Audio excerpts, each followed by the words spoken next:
Good morning, good afternoon, good evening, everyone. Thank you so much for joining us today. I'm thrilled to welcome you all to this important conversation on the evolution and experience of technology in the field of homeopathic medicine. As practitioners, educators, researchers, or simply curious minds, we all share a common goal to improve patient outcomes while staying true to the foundational principles of homeopathy.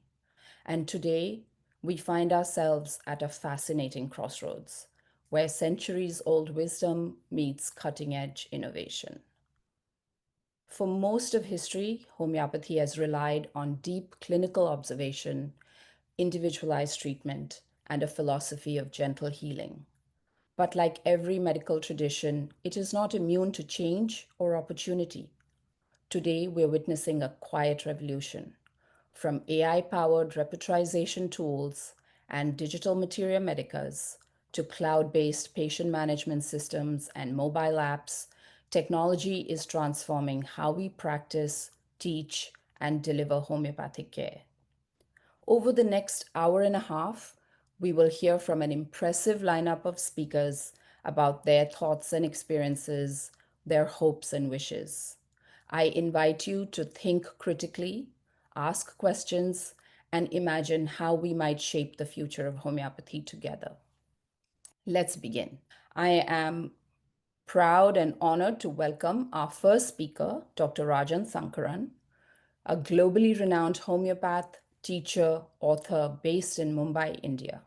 He's best known for developing the sensation method, which has transformed case taking by helping practitioners uncover the deeper subconscious patterns in patients. A thought leader in the integration of classical and modern approaches, Dr. Shankaran has written extensively and trained thousands of practitioners worldwide. From his understanding of disease as delusion to his most recent work on superclasses, he continues to push the boundaries of what is possible in homeopathic healing. Welcome, Dr. Rajan. Hello, everybody. It gives me great pleasure to present my thoughts on the software. You know that I have been using this software for 25 years. It was originally created by my very close friend David Walkenton, and he called it Mac Repertory and Reference Works. Now we have completely updated this software. It is called Synergy Homeopathic Software. And Dr. Paresh has done a fantastic job of bringing out the Synergy Viva with Synergy Genie. And he requested me to share some experiences about the uses of software. I can tell you one thing.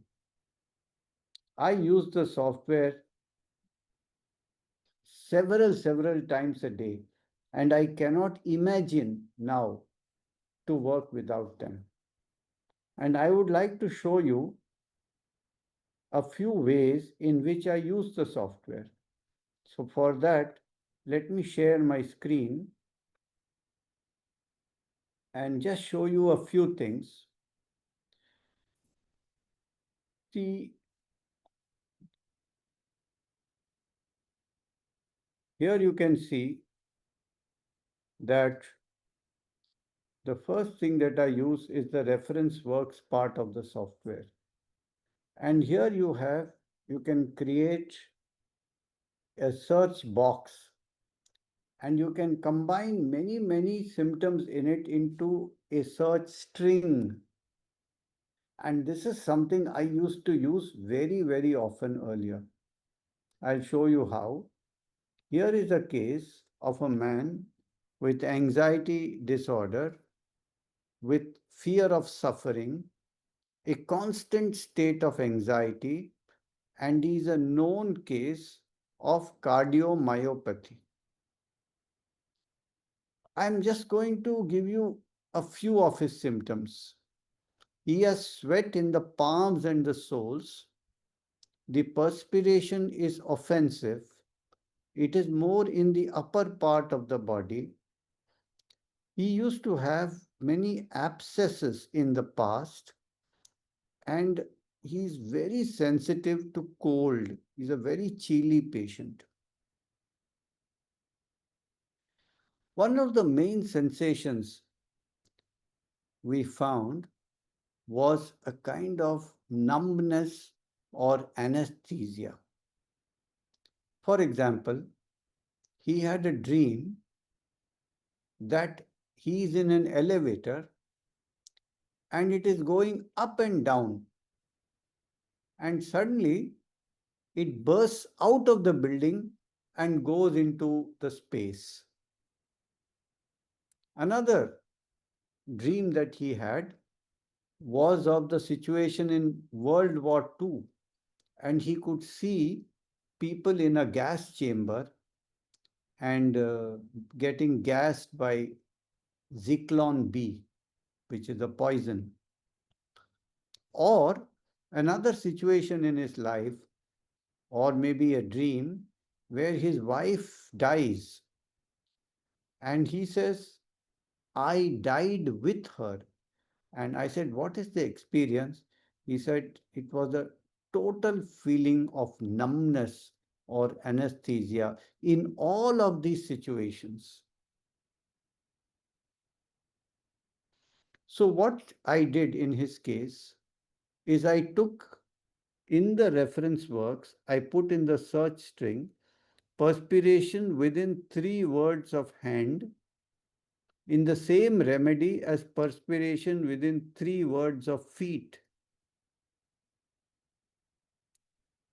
in the same remedy as anesthesia, in the same remedy as abscess, in the same remedy as heat, 3 words upper, 3 words part, and in the same remedy as cold, 3 words aggravate. That means what I'm telling the software to do is to find me a remedy in which these words occur together, perspiration within 3 words of hand. In the same remedy, perspiration in 3 words of feet. In the same remedy as offensive.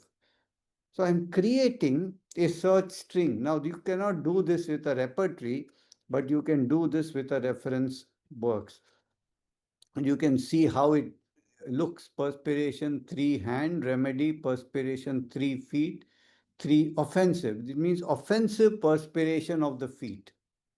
Anesthesia, abscess, heat in the upper part. So instead of taking all the rubrics, I simply put it into the same search string. And the remedies I get are 13, but you can see very clearly that carbo vegetabilis and carbonium sulf, both carbons are coming very, very prominently in this search.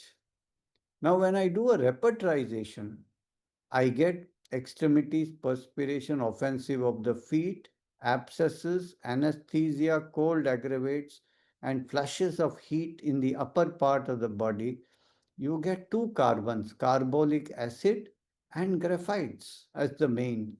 So through this, you understand that you are looking at carbon, you see. And once you get there, then you start studying the remedies. And since carbolic acid comes out on the top, you can study there that in the Second World War, one of the most famous inmates of Auschwitz, the concentration camp, was executed by carbolic acid injection. His name is Saint Maximilian Kolbe, a Catholic priest, right? So carbolic acid was used to kill people during the concentration camps. And when you read in Fatak, carbolic acid is a powerful antiseptic, irritant, and anesthetic. So, in its very source quality, you have anesthesia and it affects the mucous membranes and the heart. And that is his main problem, cardiomyopathy. So, then you have a perfect fit. And he was given carbolic acid 200, followed by carbolic acid LM6. And his heart condition showed a remarkable improvement along with his mind state and anxiety and all of his symptoms. Now, let's go to another chapter where I use very frequently the reverse repertory. That means you can create a repertory of symptoms that belong only to that remedy. All the symptoms of the remedy, you can just restrict your search and say, show me all the symptoms of this remedy in the repertory. And thus, if you come to a remedy, you can go to that reverse repertory. Even reverse repertory is found in reference works if you want. You can do it two ways. You can go and limit your search in the repertory itself, or you can go to a ready-made reverse repertory that's already created and included in the reference works.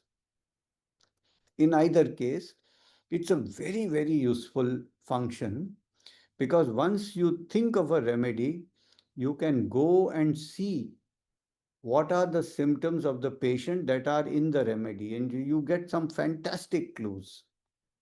So for that, I'm just showing you a case of an urticaria in a patient since the age of 7 to 8 years.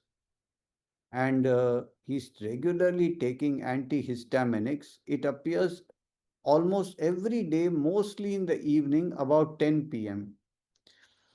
If he eats chocolates or sleeps in air conditioning room, it becomes worse. The blotches are rosy and itch intensely. He also gets redness of the eyes. He has trouble in falling asleep and usually stays awake till late at night. One peculiarity is that when I asked him, what are your cravings and aversions? He's a young boy. He must be like 15 years old. He says, what are your cravings and aversions?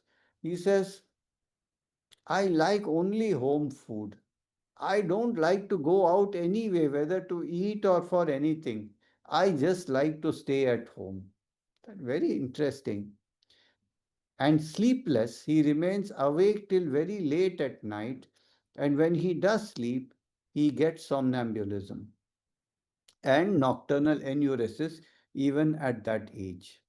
So these are his symptoms. Now, from here, when we go, we take the totality of the urticaria.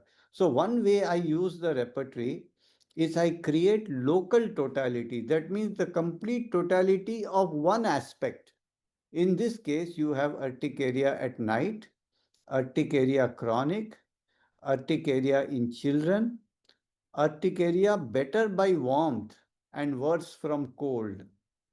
Now, when you take these symptoms, the first remedy that comes for you is a remedy called chloralum. Now, how to know if chloralum is his remedy or not?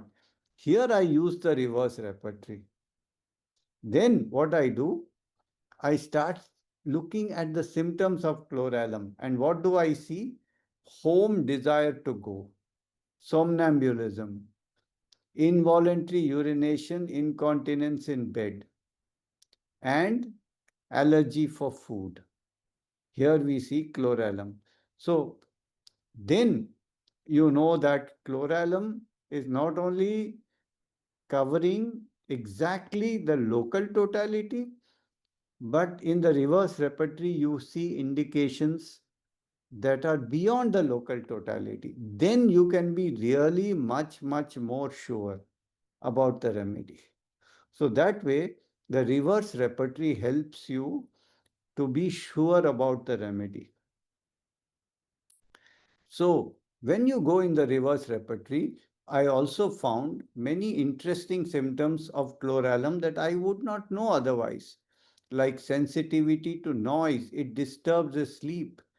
There is a liveliness. He laughs. He has redness of the eyes, red, rosy eruptions with violent itching. These symptoms you can see in the reverse repertory. So he was given chloralum, which the whole name is called chloralum hydratum, and a beautiful result with his urticaria, a lot of relief, and ultimately healing.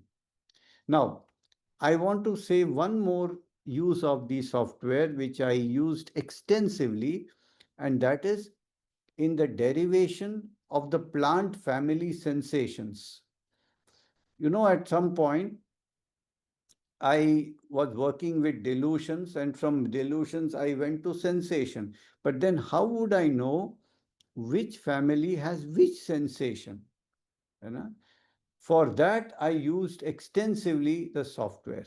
And what I would do is, as we can see here, I would go to the repertory and I would say to the repertory, in the software, there's a function that I want to see what are these symptoms in which at least three of the remedies of this family are present.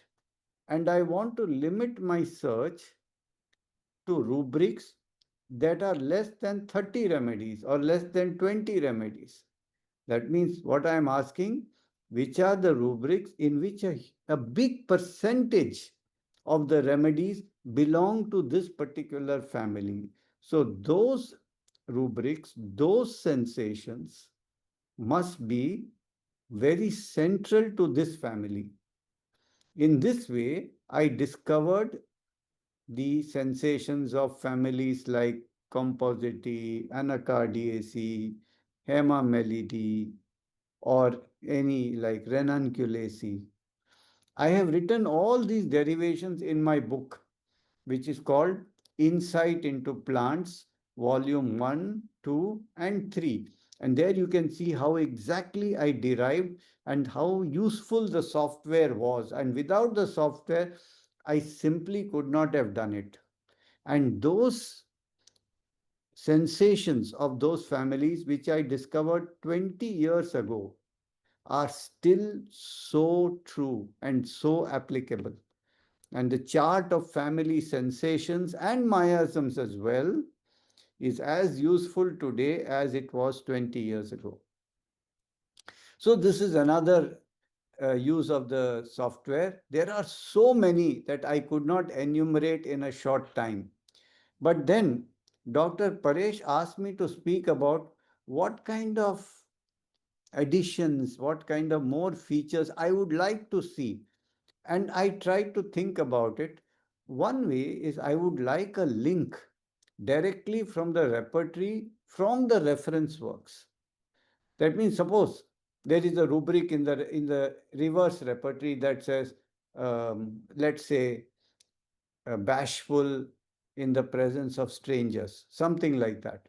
I want to be able to click that and go to directly to the rubric in the repertory so that now I can see all the remedies. So I know in my mind, this is a symptom of this remedy, but which other remedies have it and to what extent? That would be a useful function. The second is definitely with the discovery of the super classes. I would love the super classes to be included as a parameter, as a paradigm in the analysis part, in which I would love to see AI being used, because the super classes cannot be just reduced to words. For example, in the first superclass, you have withdrawal and clinging. But patients are not going to use these words, withdrawal and clinging. You see, they are going to say things that mean withdrawal and clinging. For example, Staphysaxia is going to say, when I'm angry, I don't face the person. I go home and I brood about it. So what has he done? He has withdrawn. You see, that's the meaning of it. But he's not going to use the word. So I want AI to be able to read the story of the patient, the expressions of the patient, and understand what is the dynamic that this actually means, and therefore to classify that into a superclass. This only AI can do. See, the Vital Quest program is fantastic, but the Vital Quest depends on words. The patient will have to use the words caught, tight, stiff, cannot move, and then it will analyze it to anacardiacy. But super classes, you will have to use AI. So I would love that. And I would love also to be able to combine repertories. I don't need to go to reliable repertory, then complete repertory or some other FATEC repertory. I would like at a click of a button that all the repertory rubrics and symptoms are available in one shot. So it saves me a little trouble. And of course, Paresh is creating something like that. All these he is working on. I'm so happy to hear that. And he has worked on most of it already, and they are functional. So, what else I would like to see in the software? As I said, I would like to see somebody harnessing the power of AI for a multi analysis approach. So, I put the case and I tell AI, tell me how Scholten would analyze this case, how Massimo would, how Heiner Fry would, how somebody else would, How would they analyze this case? And it should be able to give me the analysis of all the masters in one stroke. How Boninghausen would analyze, how Kent would analyze, how Hahnemann would think about this case. In one shot, it should give me all that. And AI can do it. AI is our next generation, and we must harness. You see, I can tell you in medical, AI used tremendously. For example, if I put all the reports of the patient into chat gpt and I said, tell me what's happening to this patient, it tells me the entire diagnosis, prognosis, treatment, comparative differential diagnosis. My god, this is what we need to use in homeopathy. Similarly, I would like also case taking transcript and prompts. For example, when the patient is talking, I would like that the whole case is transcripted automatically. I don't have to write anything. And when the patient stops talking, then there is a prompt what I have to ask him next. You see, the whole case taking, you know, I think that we are only limited by our imagination. If we let imagination wide, we have the widest prospects. And I'm very glad to tell you that Paresh, through his Synergy Genie, is harnessing the power of AI, I think more than any other software in homeopathy. And I send him all my best wishes and thank you for listening to me. Thank you, Dr. Sankaran. And now I welcome our next speaker, Jürgen Weiland, who's an esteemed homeopath and educator based in Bonn, Germany. With a background in both photography and natural medicine, Jürgen brings a unique sensitivity and precision to his practice. He is specially respected for his contributions to plant remedy classification and his insightful, image-rich case analyses. Jürgen is a popular international lecturer and a gifted communicator of complex ideas made simple. Hello, my name is Jürgen Weiland, and I'm happy to share a case of mine where I want to demonstrate the amazing tools in Synergy homeopathic software, and especially on Viva, where they have also introduced now the AI with Genie. And let me share the case first, and then I demonstrate the different steps we have available, how to underline the remedy and how to find it in different approaches. So let's go quickly through the case and see how we can use the software. So this is a case of an irritable bowel syndrome and reflux esophagitis in a male 42 years old. He is an IT consultant. And what he's talking about is there is a permanent heartburn. It's not a severe degree, but really annoying. I did regular gastroscopy examination, and I'm taking allopathic medicine, esomeprazole, since 8 years. This eases the heartburn, but it's always present. I do have these intestinal complaints, cramps, and digestive problems. Somehow my digestion is stagnant. And I also put in bold already the keywords here. I'm always bloated. I wake up in the night and it hurts. I did try many things. I should leave out many foods. It restricts the quality of life very much. Feeling that nothing is moving properly. It's agonizing, bloated, unpleasant feeling. Have to stifle it. Also painful. You go out, annoying. Don't want to put it on anyone. So he's also feeling embarrassed from the smell and everything. It's not pleasant to smell. It ferments a lot. And this is all talking about the remedy already here. How does he feel restricted? Releasing air just briefly helps. It's also very exhausting. You are really exhausted after going through such a procedure. Passing stool is also associated with pain. Passing stool is painful, yes, and he feels embarrassed when he talks about it. Yes, my stool is very sticky. You don't talk about it, but I know here I have to. Even when I flush the loo, it hardly comes out. As if my bowels wanted to get rid of it, but it doesn't work. Extremely sticky. Passing stool is an agonizing process. Preferably rinsing through like a monster enema, it is finally free. So he wants to clear his bowels. Only when the bowel is completely full, then it comes to emptying. So it's not really going out. You almost get depressive feelings. You feel it all day long. Flatulence comes back immediately. You can no longer smell yourself. Disgust, even towards yourself. Keeping your girlfriend away. Rejecting. Keeping her out. So what comes to your mind when you think of disgust? He says everyone has a part of themselves that rejects themselves from childhood. The voice of the stepfather who judges me. So that's his past. It is essentially intensified by the odors, negative judgments, difficulty being objective. Sometimes I also become aggressive. It's a heartburn, a pent-up anger. I'm under a lot of pressure. It's stronger. Parents separated at 4 years. When he was 4, stepfather was 6 years. First nice and friendly he was to me and my brother, but rejected us when the brother was born. So the father had putting us down. It was all about getting me down. He sat in front of me, watching me.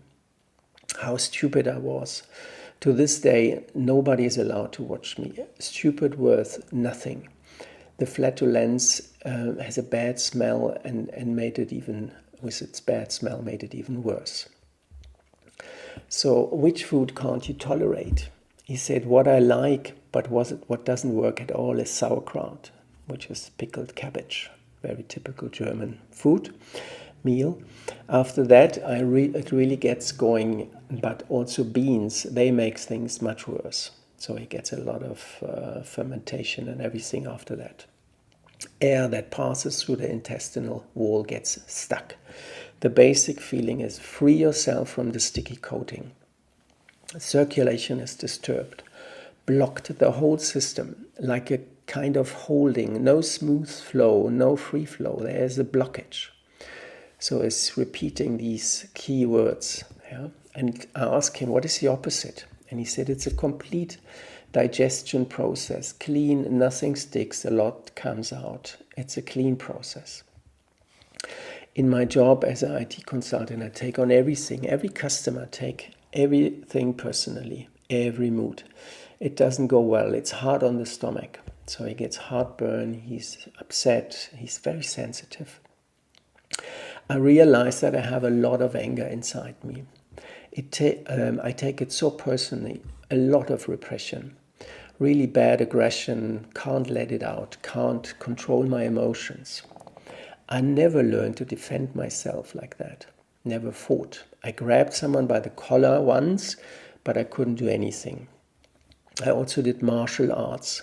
I won competitions in it, but the anger, the aggression, I can't let it out. There is no free flow of emotions. Even on the mental level, no free flow. It doesn't really come out of me. there are too many emotions on top of each other, and there's no free flow. Yeah. So this is the common thread running through the case. And here are the keywords. There is heartburn, there is stagnant flatulence, there does not move properly, agonizing, stifling, fermenting, strenuous procedure, sticky, wanting to be free, yeah, digest, repellent, aggressive, anger, no, worth nothing, stinking, sticking, sticky. So this is constantly running through. Can't get it out, letting go. So how to approach the case and what to do? The first step I did is what I'm a big fan of, is using Vital Quest, the module for solving with the sensation method. So I copied the keywords, the core sentences, which I extracted from the video, into the case analysis and pasted it in. And then you see also already here on the right side, we tick those central keywords, which I did here. So here is his case, and on the right side you see there are the keywords. And what's so amazing for me, because the case is quite an old one and it worked very, very well. But what is so amazing today, when I use the modern software now, these approaches, how precise the result comes up. Because look, when you click now on sensation analysis, what the result is. So you see his high sensitivity and everything is, the majority is in the plant kingdom. Yeah? But from his keywords, you can see there are 53% of the covering plant. Yeah? So it must be a plant remedy, but if you click on here, you go deeper. And then we see here on the next screenshot that we have the family of the crucifera in the front with 27%. Yeah, and if you would go deeper, you could even see the keywords here, the word groups. But if I see which remedies, so that would be the last level, step 3, then we see there is Sinapis alba, Ibera, Sinapis nigra, Raphanus, from the family of the Brassica family, Crucifera, Cochleara, yeah? And even Thiosinaminum comes up, which is a great remedy to soften old scars. Yeah? Something is stuck. So this is one fantastic approach. So we have already good remedy suggestions. And I gave him, in this case, I gave him Sinapis alba, which worked so well for him, and he got really like a wonderful digestion. I have this also on video follow-up. But let's have a look at the other steps. First of all, let's see in the sensation method, Sinapis alba is belonging to the Crucifera family, and excuse me, the ringworm miasm. So one core sentence at the end we see here, trying to find a way out of block and obstruction. And this was exactly his story. Yeah? The main sensation in the family is obstruction. The flow is obstructed, blocked, hindered. Things cannot flow freely, etc. So we see that very clearly. But let me show another approach, like the classic approach with rubrics. So what can we do? In that case, he didn't have really specific, clear symptoms where we have only a few remedies. So what we can do in our software is also to take big rubrics, yeah, which I've done here. So we have the big symptom under stomach, heartburn, we have fullness in the abdomen, and from reference works I took flatus offensive. So, and then of course you have lots of remedies. But when you see that someone is like stuck, he can't get out, he's in a situation where he wants to go out, but he can't. So this is also an issue of the superclass.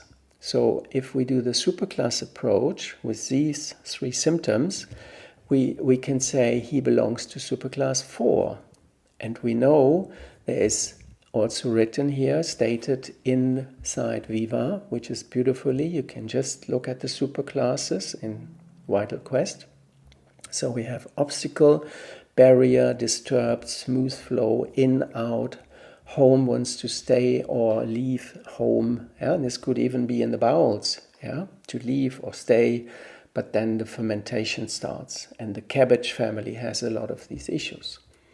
So if we limit the result to the subclass only, which you do by right mouse click, you go above Bryonia, which was in the first place here, and then you say, okay, superclass 4, subclass 4, Dilenidae, which is a bigger plant group.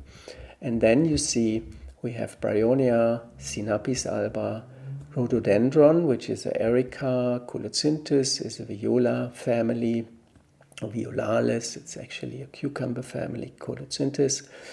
And then I will show you one last step you can do, is you can even go further and go into the software where we have these 3 rubrics, and then you can, I demonstrate that quickly for you. You can say, I do that again, limit to the family. So we go to the superclass, Dilenidae. And here, when I select Bryonia, or I select Bryonia, Sinapis, Rhododendron, Colocynthus, and let's say the 4th one. And now there is another fantastic feature, which is called Open Deep View for Selected Remedies. Yeah. And then we can say, okay, we go into the reliable repertory, and here I've already selected the word. You can choose search for words. I have selected already heartburn, and then I say search, and here we have our result. So this is such a great achievement. Thank you so much, Dr. Paresh, for bringing that all in the homeopathic software. So here we can say, okay, here's our remedy, and let's click on it and see what kind of rubrics we have related to heartburn.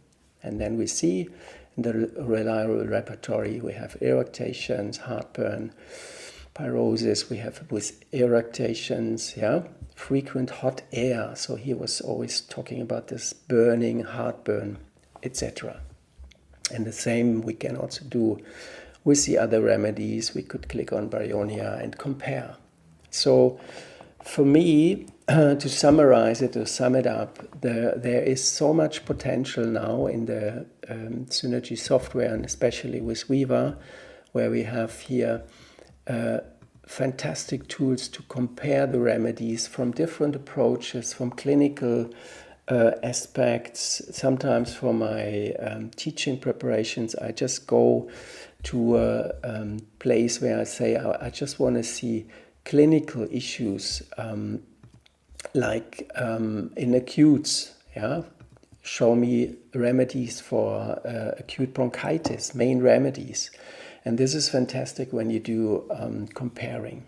So I don't know how you feel about when you use the software, but I'm really a great fan, and I can highly recommend it as it's growing, it's constantly growing. I mean, I started with a repertory in a book version, very, very old, traditional, and we had to write down the symptoms, compare, and then we got slowly macro-repertory and reference works, but now we have Synergy homeopathic software and Viva, and we can see there is so much potential. So, yeah, friends, I hope this demonstrates a bit what is the potential in the software, and yeah, try it out, test it, and learn and solve cases as much as possible. Thank you. Thank you so much, Jürgen. That was a wonderful presentation. And I now have the honor to introduce our next speaker, Dr. Massimo Mangialavori. He's a physician and homeopath from Italy, known for his deep, methodical, often philosophical approach to homeopathic case analysis. While he's best known for his vast clinical experience, for developing the method of complexity and being the author of the Suggesta repertory. What is less well known is that he worked extensively with David Workington, like Dr. Rajan Sankaran, to help design MacRepertory and reference works. He also developed two other software programs, Consulta, which is a medical records database, and Tezi, which is another database designed to store information about remedies. With over 3 decades of clinical and technical experience, Dr. Mangialavori is uniquely positioned to speak on today's topic.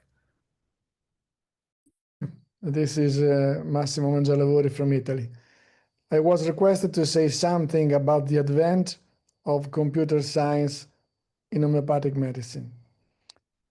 As you probably know, I did a huge work together with David, and I would be never enough thankful to him, not only because of the wonderful friendship we had, but because mainly the beautiful work we were able to do together.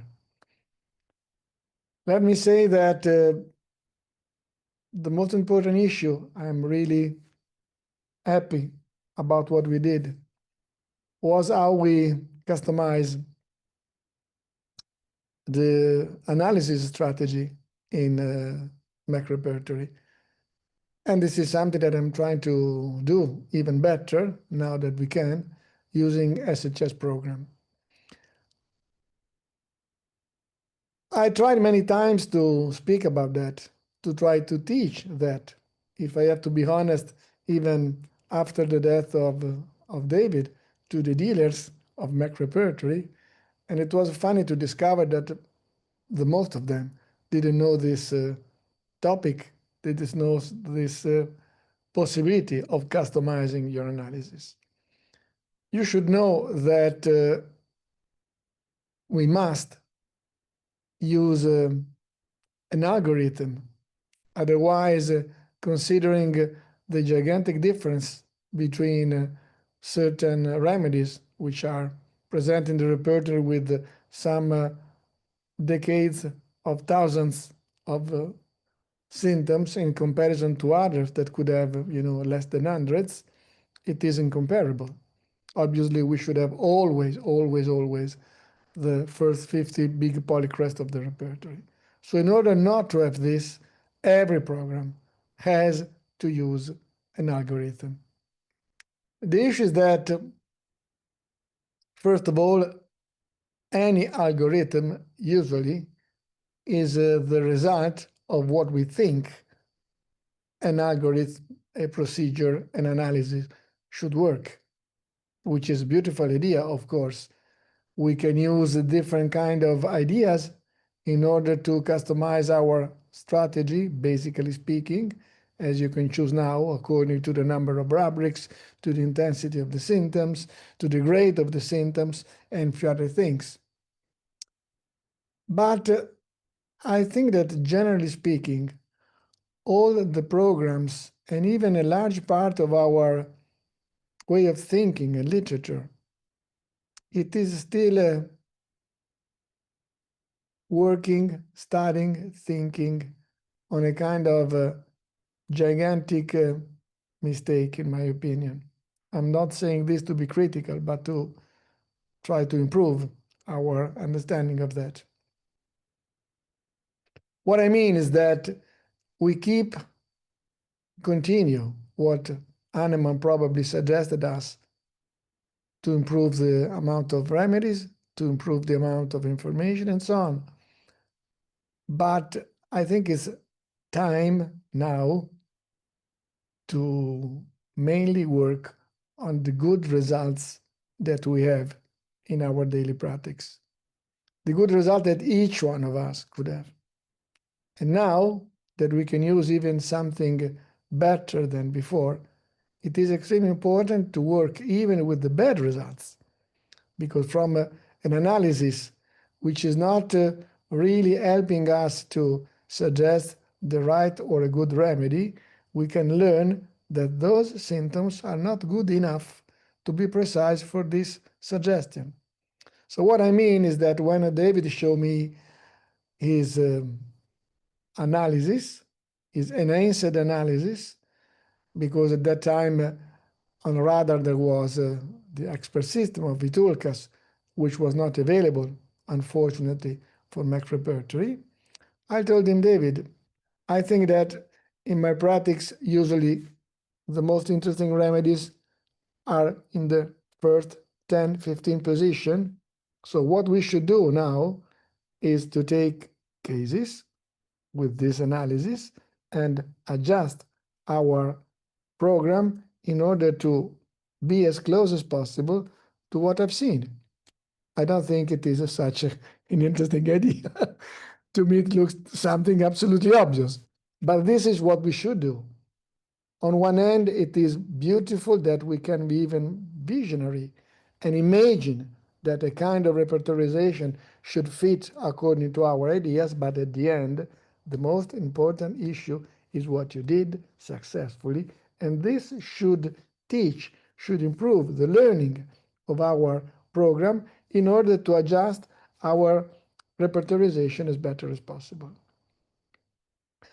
So for this reason, I don't think at all that just one single or 4 modules of analysis could be enough, because analysis could change according to many, many different things. And if you want, once we can have a precise speech on that where few minutes are not enough. But try to imagine that for a child having a nose, ear, and throat infection is obvious. It's not like this for an old person. You cannot have prostatic symptoms in a child. So the program cannot consider that every analysis could be the same, because pathologies and symptoms are not the same by definition, even according to the age. If you have a vet, studying a horse or studying a cat is not the same, because cats very usually have kidney problems, and for them it's normal to have this. And you should enhance this kind of symptoms. In a kind of other animal, as a horse, you have mainly respiratory tract problems. So you have to customize this according to who is your patient mainly. This is something that now can be done using SHS and can be improved if you are really interested in understanding and thinking about which kind of marvelous thing you can do with those beautiful programs. Let me tell you that I don't want to offend anybody, but I still have the impression that mainly when the most of our colleagues use this program is like when they just grab the lamp of Aladdin. You just click without thinking what the program is doing. For this reason, I did this work of creating a complete new kind of repertory, which is called Suggesta, which is mainly based on clinical experiences. You know that I have a database where I am collecting verbatim since 40 years ago, all my cases. Now I have more than 12,000 cases in my database. Of course, not of all these cases are really good, as I'm expecting. I think this is normal. But out of it, I can take a lot of information, not just data. So I said to myself that if you choose a materia medica, if you decide to write a materia medica clinica according to your own experience, not with the goal of copying what was done by other wonderful colleagues, but what you really experience in your daily practice, I think that this could be done also in what should be a repertory, my idea. The repertory is not a Bible. And the repertory, again, following what I just said, is mainly focused on thinking that we have to put in this book the most precise sources from our literature. But again, the focus, the zoom, is on the literature, not on the patient. The literature should give us the good information to help patients that can give us more precise information about the remedy. So it is understandable that more than 200 years ago, we had not that much. and we had to do this. So the work done by our colleagues before is gorgeous, fantastic, extremely useful. But we have to use this and to move forward. Now that we can easily share our information, our clinical experience, that we have internet, that we can so easily work in a small group with your colleagues, in a larger one, and then you can inform even our community, as you should do in science, with an article, with a communication, with a congress, and then with a book, and with a book that can be revised. We should do that, I think, in our literature too. So what I'm doing is trying to listen to what I heard as complaints by many colleagues, try to offer something that is not so different, otherwise all the customers can think, what should I change in my mind to use this new repertory?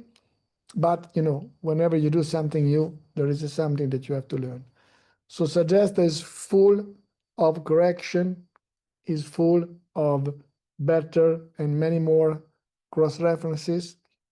There are many more symptoms that are completely missing in the other repertories, and there is an entire section which is dedicated to illnesses, which, please, don't mean at all that I suggest you to think in an allopathic way, which means prescribing a remedy according to this disease.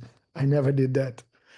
But I think it can be very useful for you to know that in 40 years, I have found this remedy working so well in this kind of symptoms, in this kind of diseases. And this is done for every single section, and also for a kind of systemic section, which is the illnesses, which is about the diseases which are not that specific, like hypertension, like diabetes, like problems in your nerves and things like this. Give a look to that, because it is extremely helpful. Something more just to finish. What I'm dreaming, what I would like to see in the future in the best program that we can use. First of all, let me say that whenever I remember I spoke with David, when I spoke with Paresh and with Rupali too, we have also always a big problem. Something is what can be interesting to be done for the most of the customers, and something is what is interesting to be done for the teachers. Not because there is a kind of schism, but because the teachers usually study much more, they investigate much more, and they have interesting ideas that the most of colleagues just use. They're not proposing this. I'm not, again, offending anybody. I just see what it's happening. So it is important to invest some money in order to allow the people who study more to improve their approach and the development of their thinking. And I think it's also important to consider what the program can do. Again, as I said before, it's not an Aladdin lamp. It is such a shame that most of our colleagues today are not using fully these programs as they should, because they can do much, much, much more than just repertorizing with a click. And I think what is important now that we have wonderful databases that are much more powerful than 20, 30 years ago. In my opinion, to start to shrink our literature, to try to shrink our daily information, it is fundamental. We're still going on adding symptoms, books, and so on. And our literature is increasing like this, but not improving in terms of quality instead of quantity of information. This is what we have to do. So I think that one of the most important issues that now is already available in the new Viva from SHS is to allow the customer to add his own information usable the next moment. It is a pity that you go to a seminar, you listen to some beautiful cases from anybody, and you cannot use this information in your daily practice. Now you can do that. It is a pity that when you study a book, When you study a case, you search something here and there, and you cannot save this work for your next prescription. So to allow you to add your own data, your own information, your own beautiful distilled observation that can be readjusted day by day is so important and this is so used. Is not to customize it for the desire of being in some way different from the other, is to allow you to really take the precipitation, the juice of what is important in every book, in every case, in every seminar that can be usable the next day. I do believe that even in our case, the use of artificial intelligence can be, I hope will be, a big step forward. But you have to understand something. There is no artificial intelligence that can work without good data. So every intelligence, even the artificial one, is working on the experience of someone else. This is wonderful. This is fantastic. I am sure that in the future, the use of the repertory, the seeking in books, will be much easier, much more direct, and even probably overcoming the concept of the repertory. Because you have to remember that the repertory, as I keep saying, is not the Bible, is not the Holy Book. The repertory was a beautiful invention by Kant many years ago in order to take from the materia medica what we need. And unfortunately, all those symptoms were scattered, were taken out of a context. Now we can go directly to this without using this funnel, using this bottleneck of the repertory. So the repertory very soon will be just a book, another book, not the most important, because we could go directly to the information. But which information? Please remember again that even the best artificial intelligences can work on materia medicas, can work on books, which is gorgeous, which is fantastic. But please, please, please start to collect your cases. Start to collect your information. This is the real basis of what should be a good use of artificial intelligence. The cases which are not doing well, it's important to know that if you take 10 rubrics and they suggest calcare carbonic and calcare carbonic doesn't work, this is a treasure. Because we know that this is not enough to prescribe successfully. And it is, of course, extremely helpful to have good cases from which the artificial intelligence could learn. Otherwise, I'm sorry if I keep insisting on that, we are continuously focusing our good intention on the literature, which is not the same truth of a accurate case. Please remember that. And if we will be able to use this, when now we have so many possibility of getting good information and better information from so many customers, not just the teachers, this could really enhance dramatically the use of those programs in homeopathy.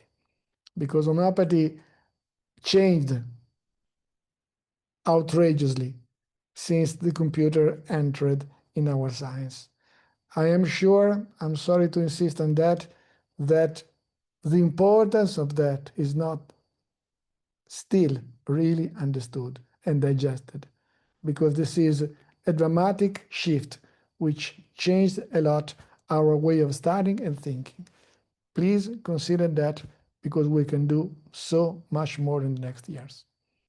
Thank you for listening. Thank you so much, Dr. Massimo, for highlighting the importance of clinical information and also the quality of the information, no matter whether it's human intelligence or artificial that's using it.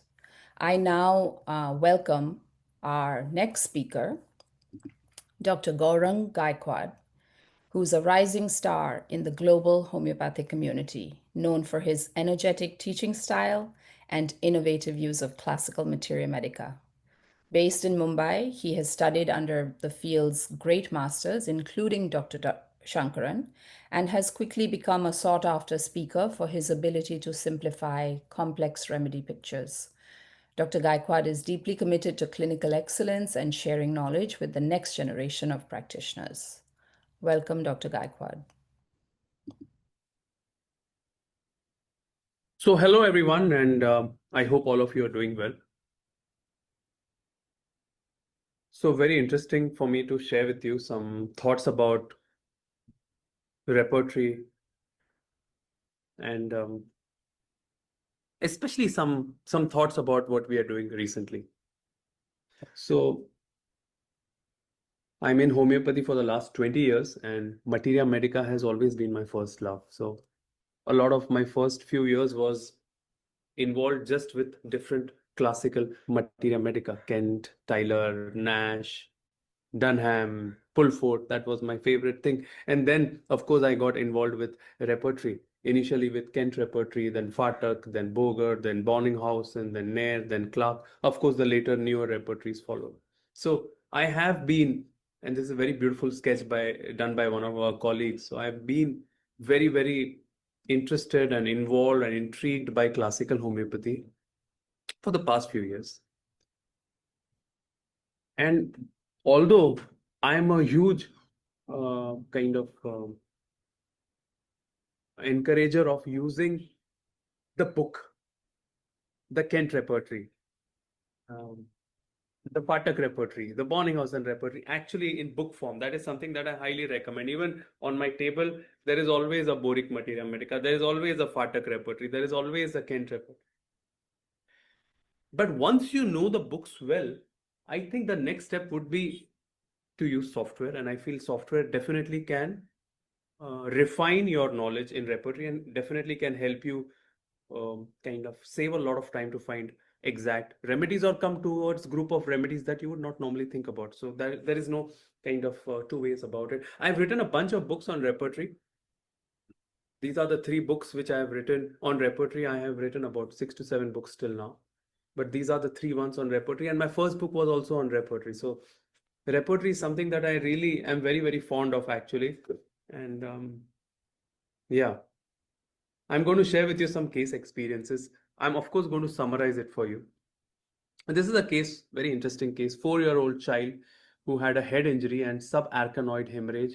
And basically you can see the child was just unconscious, not responding to anything. And this was his scans which were done, which showed a lot of hemorrhage. And I didn't know what to do because the patient's mother had already given arnica, gelsemium, hypericum. So I just used the software at that moment, and I used the rubric injury in 4 words of head, in 4 words of unconsciousness, and comma, and it gave a few kind of references, and it gave about 10 possible different remedies, and then of course one has to study each of those remedies in that. And one of the remedy that I found very interesting was the remedy, I hope you can see this, pituitary. And I started reading pituitary. And when I started reading pituitary gland, typically, I started understanding that this remedy has been, the proving has been done almost close to about 100 years back. And this is the main remedy for brain-related injury, head injury, any kind of spasms, and any kind of brain-related pathology where the brain is not responding so well. I would consider pituitary gland, even strokes, even so many different things. And of course, pituitary gland is used now in the last few years by all of us for so many developmental delays, hyperactivity, etc., etc. And that's what I give. I give pituitary gland 30, and in the next 48 hours, the child parents told me there was a remarkable response. So this has always been something very exciting, that you get a kind of an entry, and then you can go towards a different group of remedies, and you can read remedies in detail. So pituitary, of course, we have 3 parts to it. Pituitary gland, which I use a lot in children's cases. Pituitary anterior is more often used for autoimmune thyroid, and pituitary posterior more for pregnancy related issues.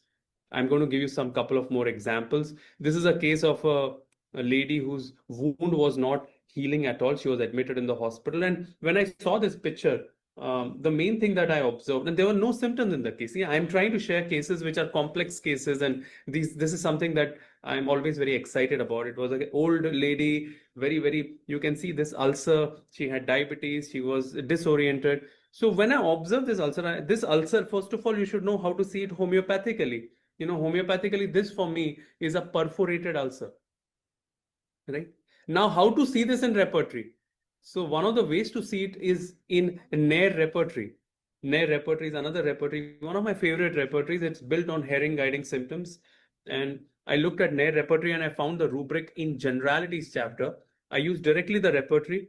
Uh, it's a very amazing repertory, this Nair repertory, okay? So you can see ulcers perforating has only two remedies, Kalikam and Merck Core. And when I read Materia Medica, it matched Merck Core. You can see from Fatak. And Merck Core is known as the most rapid and most destructive violent remedy in homeopathy. And of course, I gave Merck Core. And then, of course, I saw some more rubrics, check the Materia Medica. She did very well on Merck Core and later on the remedy Insulinum. And slowly, steadily, her ulcer healed. So it was tremendous change that I observed with it. Another case I remember, this was a case. So every case interesting. I used in one case, I used reference work. One case I used Nair. Now this case is a case of a man who I saw whose wound was not healing at all. You can see here, and I saw in this case had a lot of infection. You can see the infection was very spread and all this kind of thing. Now, what to do? And when I studied his case, he was just constantly talking for 2 hours. I remember doing this case at 10 o'clock at night and I finished at 12 o'clock and I was like this. My God, my mind was just not working because he only spoke. It was like loquacity, changing topic. Of course, I knew that he required lachesis, but he had taken remedies like lachesis, crotalus, etc. So what to do? Well, in such cases, when there is no response, I often use what I like to call as intercurrent remedies or remedies to open the block. And here remedies like nosode, sarcode, bowel nosode remedies have a big role to play. So the remedy I gave actually was staphylococcinum. So what I gave very interestingly, staphylococcinum 200 followed by after 2 days followed by lachesis and gradually. And this is very interesting. Now, this you won't find in the repertory. If you do any repertory, you will not find staphylococcinum. So we have to find a way by which the software in future, the repertories in future point us towards these different strategies, Burnett strategies, nosode strategy, sarcode strategy, bowel nosode strategy, imponderabilia strategy, fungi strategies, newer remedies, older remedies. I think we have to find a way to kind of include all these approaches together because the results are remarkable and I could see a remarkable change in the man, and you can see the quite an amazing change within a month. Can you see this change? And it was remarkable for us to see this change. Another case I remember, this is a case of this was actually one of my first cases in my life. It was a case of a child who had a very bad, you can see eczema, and I gave him sulfur, I gave him calcarea sulf, and I just couldn't find anything really good for him. And finally, I thought what to do when sulfur fails. And then when I started studying, I found a very interesting remedy. When I started reading that which are remedies complementary to sulfur, I found at that moment, about 10 years back, I found a remedy Morgan Pure, which I had no clue about. And much later, I understood it is a bowel nosode. And of course, I gave Morgan Pure 30. And after that, within a month, the eczema got cured, right? And remarkable. Of course, I've written a book now on nosodes, sarcode, bowel nosodes, and I'm teaching about this everywhere. And so it's very interesting for me that these kind of out-of-box experiences should be there in the repertory, which I feel is not there. And I want to say that in future, I hope it happens. Well, I've showed you a bunch of different repertories. I've created a document where how to use which repertory. For example, when to use Fatak. Fatak should be used when generalities are more prominent. Nair repertory should be used, especially when there are more pathological kind of a rubric. For example, Clark repertory should be used when there is causation. So I made an entire document of differentiating this. And if anyone wishes to have that, you can just write an email, gaurang@gmail.com, and I will send you this document for you to study from, which is very interesting. I was asked a couple of questions. One of the question to answer was, what would you do if one has to enhance the use of software in one's practice? I just mentioned it through cases. Actually, I wanted the cases to be the answer of these questions. I feel that a lot of out-of-box approaches, and what to do when well-selected remedy fails is not given in the repertory. And most practitioners are suffering with the idea that you give this amazing remedy, whichever newer approach you might hear about, any theory anyone makes, but it's not helping. What to do? So I think that is what we need to look at. And I feel certain remedies are not mentioned enough in the repertory, including Sarcoats, bowel nosode, impondreblia, certain group remedies. I'll give you an example. I was treating a case of gallstone, and the main symptom was that sleepiness after eating. And she had entire mammal patterns. Now I needed a remedy from mammal patterns who has sleepiness after eating. I found the remedy Feltauri. Now, this is not directly given in the repertory. You have to have materia medica knowledge, repertory knowledge, and knowledge of kingdom to do that. So I think this is one of our kind of areas that we can work at. My colleague also mentions that audio clips will be useful. I also felt that because in the past I heard certain audio clips of certain homeopaths in the software. I don't know how to include that. Could be useful. Where do you see the trends in technology in future in the world of artificial intelligence? Actually, I don't see artificial intelligence taking over homeopathy. I have a different opinion. I feel that homeopathy is a very unique, individualized science, and I feel that we are actually, it requires a lot of skill set and a lot of brain mapping, and I don't think that only AI is going to help us to find really good remedy or really explain the human part of the remedies to patient. I feel that just helping us choose good sort of remedies through different strategies will be useful, and maybe AI can play there. But I think one area where I think AI and the authorities can work at is how they can really mentor, like create expert homeopathic mentoring for every case in the software, where suppose you don't know what to do, there can be a mentoring button, you press it, and then they will probably tell you what is the possible plan that you can do. Something like that will help a lot. And these are just some thoughts. Well, having said that, art is long, life is short, art is long, we know this. And already there are so many advances in homeopathy, and it's just a very exciting time to be a homeopath. So thank you. I look forward to receive emails from you and learn from you. Thank you. Thank you. ठीक है. Thank you, Dr. Gaurang. And I now have the honor and privilege to introduce our final presenter, friend, colleague, mentor, homeopath, Dr. Paresh Vasani. He's a homeopath, educator, and technologist who has played a pivotal role in bridging traditional homeopathy with modern digital tools. His name has come up again and again in our previous presentations. He's a close collaborator of Dr. Sankaran and has been instrumental in the development of homeopathic software such as VitalQuest, Synergy homeopathic software, including Synergy Viva. He's well known for his calm presence and analytical mind. Dr. Vasani brings a grounded, systems-based approach to both teaching and practice. Welcome, Dr. Vasani. Hello, everyone. Let me share my screen.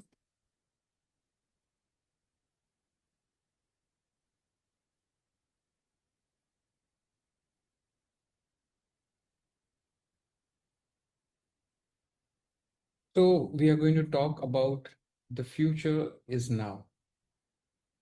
Evolving tools in homeopathy. Every great tool was once unbelievable. We go into olden times where even fire seemed dangerous. And the wheel was revolutionary. It changed everything. Even electricity was feared. Well, when we come more closer in recent times, even internet. People would ask question, why would I need that internet at home? What can we talk about smartphones? They are extension of our hands. It's not just a communication device, but our banking, our social life, our entertainment, everything is in that. And same holds true for AI. It feels magical now, but tomorrow it will be necessary. Let me take you back to my journey in homeopathy. 38 years back, it started when I joined Homeopathic College. And I was lucky to have teachers like Dr. Rajan Sankaran, Dr. Jayesh. I worked with them. As I started my own practice, we all faced difficulties in our clinic. But I had good colleagues, I had good teachers that I could call them up, I could ask them. When I started teaching, I heard very similar things from students that when they face difficulties, where do they go? And that's where we thought of software. And then with Vital Quest, with Synergy now, we developed many tools, searching in repertory, searching in Materia Medica library, statistics, adding notes, adding repertory, different tools.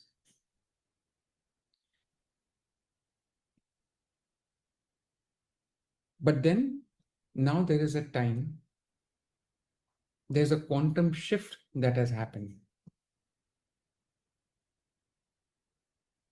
We live in a time where science fiction is becoming a science fact. Like how stethoscope changed the medicine. And that's what AI is going to shape our homeopathy. Should we be excited or we be cautious or both? What is AI really? This word creates different emotions in us. To make it very simple, AI is like super fast, always learning assistant for us.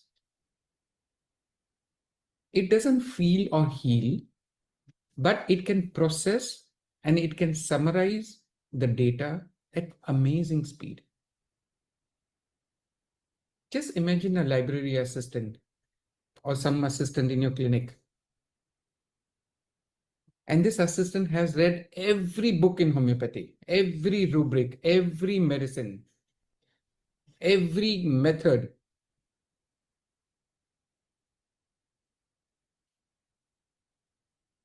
There are certain terms like large language models or LLM, what we talk about ChatGPT or Anthropic, Claude or something. And there are something called as agentic AI. What's that? I'm not going into the technicals of it, but agentic AI is like an assistant with different goals. There is one assistant who does summarizing of our cases, summarizing of our remedy provings of the documents. There's one agent who converts those symptoms into the rubrics. There's another agent who would compare two remedies, differentiate two remedies. Well, you know how difficult it is for us if we have to differentiate two remedies. You have to study the whole remedy from different sources, understand everything, and then differentiate. But for AI, it's very simple. So it's not just a tool, it's a junior team member, fast and tireless and efficient.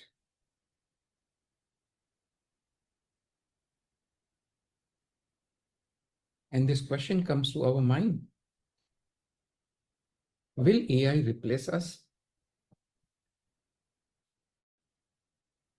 Why do we need homeopaths? It's just you speak in front of a computer and that will give you the remedy? No. AI can't replace your intuition or your presence in a consultation. It can help avoid errors. It can help you save your time and bring clarity. It supports you. It doesn't replace you. When we repertorize a case, end of the repertorization, it gives us options. We never select just the first remedy which is suggested in a repertorization. We select maybe it could be the first or the second or the third.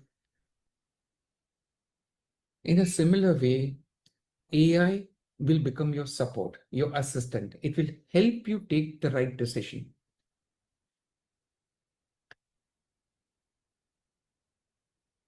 AI is for everyone, for students, for practitioners, for teachers. It plays different roles. Well, student is not an expert, so it will pick up the right summary, the right symptom. It will help to find the right rubrics from those symptoms. And this we have experienced ourselves, that when we ask for what are the rubrics possible for PCOS, polycystic ovarian syndrome, sometimes the rubrics which are not given directly, AI helps you to find those rubrics in the repertoire. So for students, there's a great benefit differentiating the remedies, prescribing the remedies, asking questions from different point of view. Well, a teacher can do research in much better way and much quicker. Like how Dr. Rajan spoke about plant families ideas. I'm very much interested in spirituality. So many times I ask questions about homeopathy and spirituality together. One of my colleague who likes to study about archetypes. So he started studying about archetypes and homeopathy, and even he thought of creating a repertoire for archetypes. So AI benefits everyone at every level. Language. Most of our literature, the number of books we have are mostly in English. But what if somebody speaks a language and the literature is not that great? And this barrier is broken by AI. You can use voice to ask question. You can ask in your language. AI would translate it, search the literature, and answer you back in your language. And just imagine this, just one tool, just this one aspect can be so beneficial to homeopaths.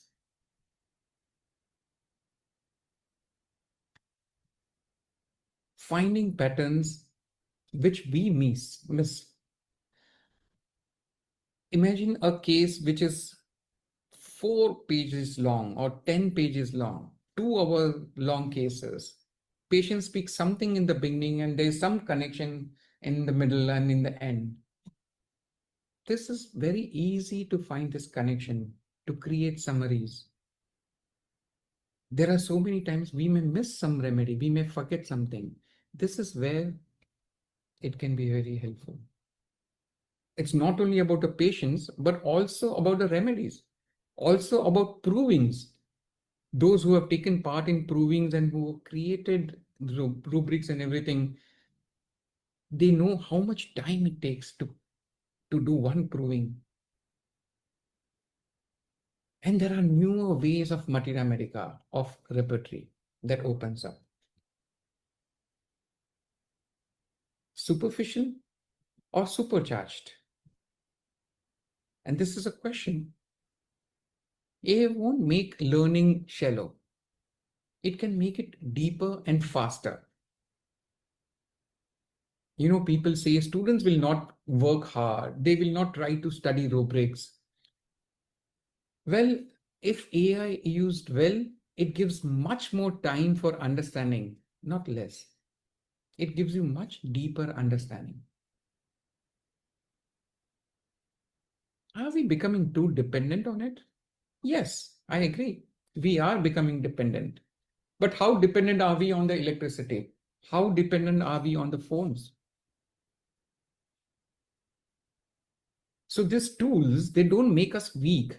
They can make us smarter and efficient if used wise.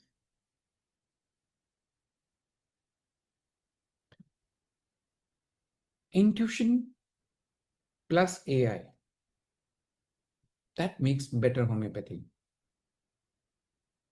AI helps analyze and summarize, but AI won't feel, it won't intuit. It's a thinking aid, not a healing guide. Your mind reasons, but your heart heals. And AI supports that thinking mind.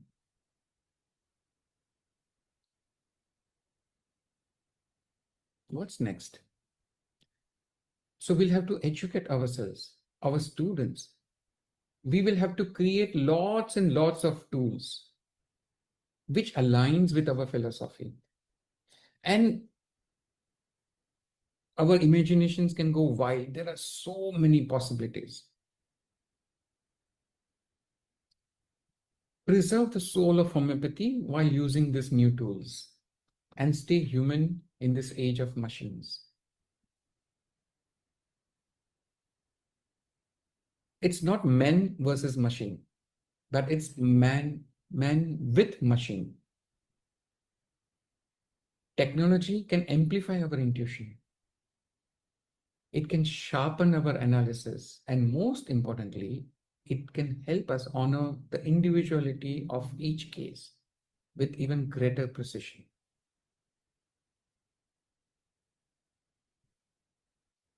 So the future is in our hands, guided by wisdom and grounded in compassion. The real question is, how will we shape our reality? How will we shape the change with AI? Let's build the future of homeopathy together. You bring the wisdom, we bring the tools. If something in today's talk sparkled a thought, there is some question, you want to ask something, let's connect. Together, we shape what comes next. Thank you. Thank you so much, Dr. Paresh, for those inspiring words and beautiful thoughts. I want to thank, as we come to the end of today's webinar, I want to thank everyone, each of our incredible speakers, Dr. Rajan Sankaran, Jürgen Weiland, Dr. Massimo Mangialavori, Dr. Gaurang Gaikwad, and Dr. Paresh. Your insights and experience and vision have truly enriched this conversation and given us all a deeper appreciation for this evolving landscape of homeopathy. I don't have any closing remarks. I think what Dr. Paresh ended with was beautiful. And for all of you who joined us today, thank you for being part of this growing community of forward-thinking practitioners. Your curiosity and openness to dialogue are what keep this field alive and moving forward. Please do connect and contact us with any thoughts and suggestions. The email once again is contact@synergyhomeopathic.com. Let's continue to learn from each other, challenge each other, and shape the future of homeopathy with both intelligence and heart. Thank you again. Goodbye.